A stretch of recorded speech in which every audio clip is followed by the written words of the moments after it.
हाँ जी, सीधा स्ट्रेट सवाल है मेरा आपसे।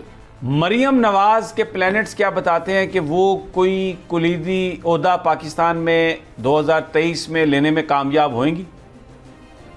नहीं, अगर आप अहदेता की आपने पूछा है तो ऐसी कोई सूरत नजर नहीं आ रही। अच्छा, लेकिन अगर आप ये पूछेंगे कि मजीद प्लैनेट क्या कह रहे हैं तो वो उनको अपने वालदैन की वजह से परेशानियां आ रही हैं।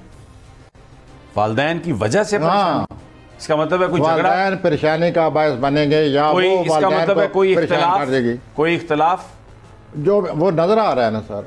अच्छा, और वो अगस्त से परेशान है, पिछले साल इस साल अगस्त से परेशान है, और अभी मार्च के बाद ज्यादा ये सूरत हाल सामने आ जाएगी।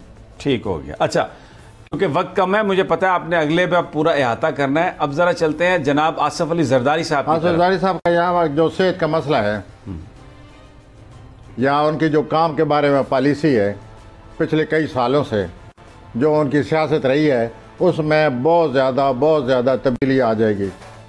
अच्छा, अब आप महसूस करेंगे कि जरदारी साहब आसानी से, जैसे पहले प्लानिंग उनकी बड़ी कामयाब रहती है, एक दो दफ़ा आपने मुझे बाकायदा अंगुश्त नवाई तो मैं नहीं कहूँगा, लेकिन आपने मुझे कहा कि ये आप जरदारी के बारे में क्या कह रहे हैं, लेकिन मैंने यही कहा कि he is the only politician in Pakistan who is successful. शातिर, who can manages the thing. शातिर। लेकिन वो सारे एक ऐसा प्लेनेट आ गया है, अब प्लेनेट आ गया, हम तो दोनों आए नहीं हैं। वो प्लेनेट ये कह रहा है कि अब वो हालात नहीं रहेंगे। अच्छा, अब वो पॉलिसियां मनाएंगे तो आगे एक प्लेनेट खड़ा है तो जरूरी नहीं कि वो हर चीज कामयाब हो। हाँ, अब वो बात नहीं रहेगी जो इंप्रेशन उनका क्रिएट हो चुका है। सबसे बड़े चैनल बोल न्यूज के एंकर मखदूम शहाबुद्दीन के प्रोग्राम अब बात होगी ने रेटिंग के तमाम रिकॉर्ड्स तोड़ दिए। मैं हूं मखदूम शहाबुद्दीन और आप देख रहे हैं अब बात होगी। 46% नाजरीन ने बोल न्यूज को देखा।